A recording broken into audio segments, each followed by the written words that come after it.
Most men are not failing at masculinity, they're dying from half aliveness. Just look around. Successful men everywhere, dominating their careers, building empires, projecting strength, being great fathers, husbands, friends, role models. Yet, a lot are still hollow on the inside. And why is that? Okay, because they've been initiated into only half of their power. Right? They've mastered discipline without surrender, logic without intuition, control without flow, direction without depth. This isn't strength, this is fragmentation. And a fragmented warrior eventually breaks. I read the book called The Way of the Superior Man, and I've read it about 5 or 6 times. I think the book is an amazing book. Okay. And David Deida, he cuts to the core of this crisis. Right? And what he says is don't suppress the feminine, penetrate it with presence. Now, most men will misunderstand this teaching. They think it's about women, right? It's not. It's about the war happening within every single man, the war against his own wholeness, against the very force that could make him truly powerful, the feminine essence, not just in others, but within himself. Right? The chaos, the emotion, the surrender, the depth. This isn't about becoming soft, it's about becoming whole. And wholeness is what makes a man truly unstoppable. Right? I lived half alive for years. Right? Strong on the outside, disconnected on the inside. Right? And I discovered what all the ancient warriors already knew.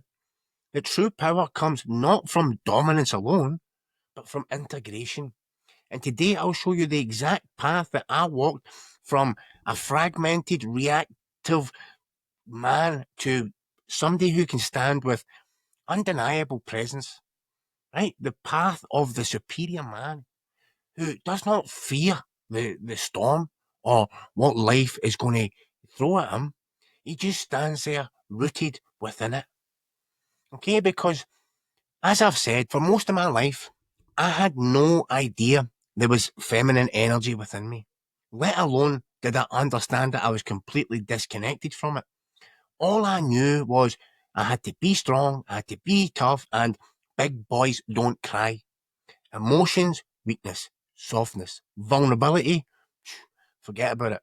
And vulnerability, that to me was actually dangerous because when I grew up in a very toxic, violent, gang culture, where it was crime, addiction, there was so much carnage. I learned very fast that emotions were not safe.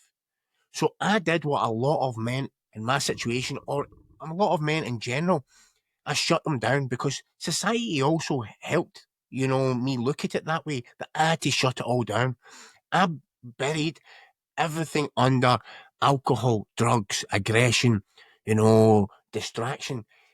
No matter what it was, I had to not show that emotion, whatever it was. So if something came up, I numbed it down. If I felt something, I just pushed that shit as far down as possible. And I'll never forget, in fact, a moment that shaped all of this for me. I was about 10, maybe 11, and I came into my grandmother's house, right, and I was crying because the older kid in the scheme in the estate, he had basically beat me up, right? So I didn't know what to expect. Maybe I was expecting comfort, maybe I was expecting someone to care, but no, my grandmother was absolutely fuming. She was angry. And she told me straight, you better go out there and kick his head in or do not come back into this house. Right? So I did exactly what she told me to do.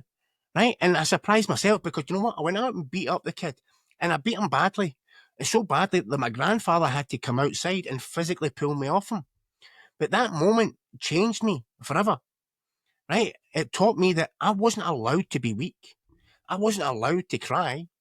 And that being beaten meant being rejected. So that was the last time that I remember letting myself cry to other people anyway. And I thought that I was being a man, right? But the truth was, I was fractured, disconnected, half alive. And that, disconnected me from my emotions. Right? That clouded my focus. It robbed me of any type of clarity. It dulled my ability to be fully present, to feel anything real. Right? So I had no access to joy, peace, or that deeper intuition because I was constantly overriding it with some form of control. Right? And it wasn't until a breaking point years later, right after relapses, addiction, just running and numbing, that something finally shifted. Right? So it was some time after my spiritual awakening. I hired a female healer, and this was to help me with something that I'd been avoiding for years, and that was to reconnect with my inner child. Now, I'd heard all about this, but I had never really had any experience with it. But I knew it was going to be emotional, and but I also knew, see, if I didn't face this, then I couldn't grow spiritually. I couldn't move forward. So after about 3 sessions, I felt something deep begin to shift, but I also knew that I was only just scratching the surface. One day I sat in silence with the clear intention to connect with the little boy inside me. And this is when it hit me hard. And it was grief, right? Grief for the boy that I never let cry. Grief for all the emotions that I buried just to survive. Grief for the years that I spent pretending that I was fine, that everything was okay, when something inside of me was starving. But this time I didn't run, I didn't numb it, I didn't analyze it, I just sat there, I breathed, I cried, as the grief moved through me. And that was the moment I truly reconnected with that feminine part of me deep within. Not in some mystical or spiritual theory way, but in a real, grounded, undeniable way. It was the first time that I understood what David Deida meant by penetrating the feminine with presence. He wasn't talking about women, he was talking about life. He was talking about our own chaos. He was talking about me, about you. And you'll never master life by suppressing the part of you that holds the power to feel, to flow, to create. And see, if you are always trying to fix or numb or control what's alive within you, then you will stay stuck. You will stay tight. You will stay reactive. You will keep pretending that you're strong while inside you're dying.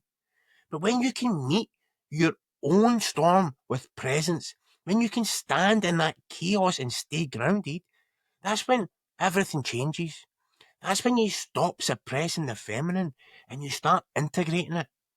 That's when life finally starts moving through, right? Instead of crashing into you. To understand, this fully, we need to look at it from different lenses, right? And if you look at it from the archetypal truth, right? Every human being contains both masculine and feminine energies, regardless of gender, right? The masculine principle is direction, purpose, presence, structure, right? The feminine principle is flow, radiance, emotion, creation, intuition. And these aren't just, poetic concepts. They're actual fundamental energetic polarities that govern the human experience. And this is what most men never learn. These forces aren't meant to be at war. They're meant to be brought together. They're meant to interweave. Right, and that's what Deida writes. He said the masculine grows through challenge, but the feminine grows through praise. The masculine thrives on overcoming obstacles, while the feminine thrives on receiving love. When you suppress one force, you distort both. And if you look at it psychologically, Carl Jung, he observed that each man has an inner feminine aspect, what he calls the enema, right? This isn't about becoming feminine. It's about integrating the feminine qualities that you've disowned. And Jung found that men who reject their enema develop specific psychological wounds, right? Emotional volatility masked as strength, projection of their own disowned qualities, onto others. A fundamental disconnection from life's deeper meaning.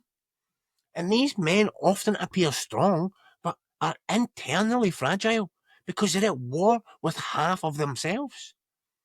Right? And if you look at what, Stoicism, Most people misinterpret stoicism. They think it's about emotional suppression and not feeling emotions. But that is a massive misunderstanding. Right? As it Marcus Aurelius wrote, he says the soul becomes dyed with the colour of its thoughts. Right? So the Stoics weren't talking about suppressing emotion. They were talking about developing the presence to experience emotion without being consumed by it. Right? And this is exactly what Dieda means by penetrating with presence. And when you look at it from a neuroscientific perspective, the integration changes your brain. Right? There's Dr. Dan Siegel, he's a clinical professor at UCLA, right? And he calls it the neurointegration, the linkage of different brain regions that were previously disconnected. When you develop the capacity to remain present within challenging emotions, the prefrontal cortex strengthens its connection to your limbic system. Your nervous system develops greater regulatory capacity, and your ability to remain centered during chaos increases measurability. So, practically speaking, a man who has integrated these forces doesn't just react better to life's challenges, he experiences life differently. He feels more while being controlled less. He accesses his intuition without losing his rationality. He holds purpose while remaining fluid. This is the foundation of, true masculine presence. Not because you've conquered the feminine, but because you've integrated it. So let me ask you something that few men, will truly answer, right? Who would you be if you weren't afraid of your own depth? Okay, because most men are living a fraction of their potential because they're identifying with only half of who they are. They believe the story that says emotions make you weak, surrender means defeat, control equals power, vulnerability is dangerous, and they construct an identity around these beliefs, you know, performing strength while avoiding depth. But here's the transformation waiting on the other side.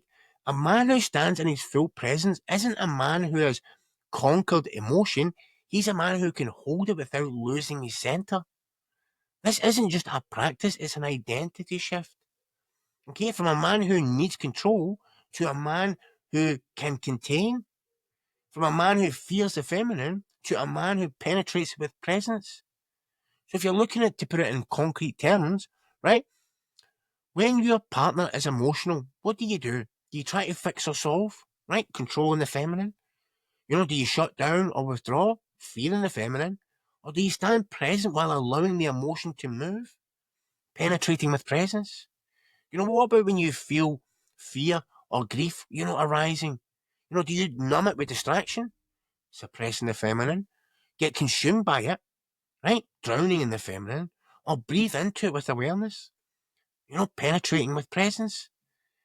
Or when life is just becomes totally chaotic, do you just, tighten that grip and you're resisting the feminine, collapse into anxiety, merging with the feminine, or do you root deeper while remaining responsive?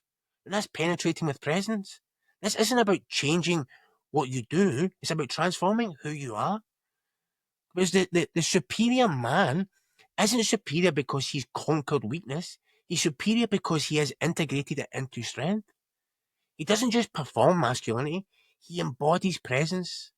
And from that integration comes a power that most men will never know, because most men will never face what is required. Right? The courage to meet chaos without becoming it, the strength to feel without drowning, the power to surrender without losing yourself. This is the identity waiting for you on the other side of integration. Okay, not a man who has it all figured out, but a man who can be with it all. Okay, truly standing in his power. Because life doesn't move you, because you've learned to move with life. Okay, and how do we integrate all of this? Okay, so we understanding that we need to embody it. Right, there's a 5-part protocol that this is the exact practice that will help you transform, and truly integrate both the masculine and the feminine. Right, because each step will build on the last. And this will create permanent change. Okay, so the number one is, we'll call this protocol step number one, the courageous inventory. Right, so it's about mapping your specific imbalances with ruthless honesty. So set aside 30 minutes, okay, with a journal and just answer these questions. Where do I exclusively rely on force, on control and direction? Okay, which is over kind of masculine, right? Or where do I avoid decisions, boundaries, and action, right? Over feminine, right? What emotions do I refuse to feel? And name these emotions specifically, right? And when do I feel most out of control? What am I afraid of would happen if I just surrendered? Right? What qualities do I admire in others but reject in myself? Because you cannot integrate what you won't first acknowledge. Okay, protocol number two, the emotional metabolism. This is to develop your capacity to process emotion without being consumed by it, right? For 10 minutes, just 10 minutes a day for the next 7 days. Okay, find 10 minutes, sit upright with your eyes closed. Place one hand on your heart and one on your belly. And breathe deeply right into your belly, right? In the lower abdomen. And ask, what am I feeling right now? And just whatever arises, just say to yourself, I feel whatever that emotion is, and I can hold this. So if it's sadness, I feel sadness. But you know what? I can hold this. I feel anger. I can hold this. Right? Stay with the physical sensation without analysing it. Notice where you tense or resist and breathe into that area. Right? Because emotion becomes wisdom when you fully metabolize it. Okay? Step number three, polarity training. So this is to strengthen your ability to move between masculine and feminine energies at will. Right? Again, choose just one day a week. Okay? In the morning, spend 20 minutes, right, with highly directed, structured activity. So that could be a workout, focused work, planning. 20 minutes for me, it would be some type of exercise or workout, right? And then midday, spend 20 minutes with just complete surrender, meditation, just lying on the earth, unstructured creativity, journaling, drawing, whatever. And then in the evening time, just reflect on how each felt in your body, where you resisted, what you learned. Right? Mastery is not rigid identity, but fluid capacity. Okay, so step number four is presence under pressure. This is, you build your ability to remain centered in the chaos. Right? So, you know, choose one challenging situation per week. Right? So, when you're entering a situation that typically triggers reactivity, like conflict, stress, uncertainty, right? Before you go into there, set the intention, I will remain present no matter what arises. Right? So you're consciously setting that intention before you walk in. Right? And then when the intensity peaks, you focus on your breath and your feet. So you focus on your breath and your feet, you're staying grounded. Right? And you ask yourself, what would the integrated warrior do here? And then you respond from that center rather than, flying off the edge. Okay, and if you want to advance that, you could do cold water exposure, martial arts, public speaking, something like that. But the point is, your presence is your capacity to feel without reacting. Okay, step number five. So this is your vision quest integration. So this is to connect your integration to your deepest purpose. So this is where you need to spend a bit more time on this. So if you find a half a day, right? So a half day personal retreat to yourself. Go into nature alone without any digital devices. Bring only water, a journal, and a pen. And for 4 hours, alternate between sitting for 30 minutes in just silence and then 30 minutes of journaling on one question. For example, what is life asking of my wholeness? Right? And then return with one clear commitment to embody your integration in service of something greater than yourself. Okay, because your wholeness exists not for your ego, but for your contribution. right? When you do this protocol, it works through 3 different mechanisms. Okay, so it's nervous system regulation, so building your capacity to hold intensity. Pattern interruption is breaking habitual fragmentation responses, and identity evolution, creating a new self concept as an integrated warrior. Right, the man who will complete these steps doesn't just understand integration, he embodies it. And embodiment is where the real power begins. Okay, because do you know what's truly possible when a man stops fighting himself and starts living from wholeness? When you step into this awakened savage, this integrated warrior, he doesn't just function differently, he exists differently. When you embody both the masculine and the feminine within you, your presence transforms. You go from anxious, vigilance to grounded awareness, from reactive to responsive, from constantly proving to just being. Right? And your relationships deepen. You no longer fear emotional intensity, you just channel it. You don't need to control other people, you inspire them. You attract partners who match your depth, not your wounds. And even when you look at your work, it will evolve. Creation flows instead of forces. Decision making integrates intuition with analysis. And leadership comes from embodiment, not position. Right? Your impact will expand. You will heal lineages rather than repeat them. Okay, you model wholeness for other men and people in your life. You become a vessel for something greater than yourself. This is what I saw in my own life when I finally integrated what I'd been fighting for 40 years. Right? My life became better. My purpose, my decisions, my physical strength grew. My relationships transformed from like constant power struggles to passionate partnerships.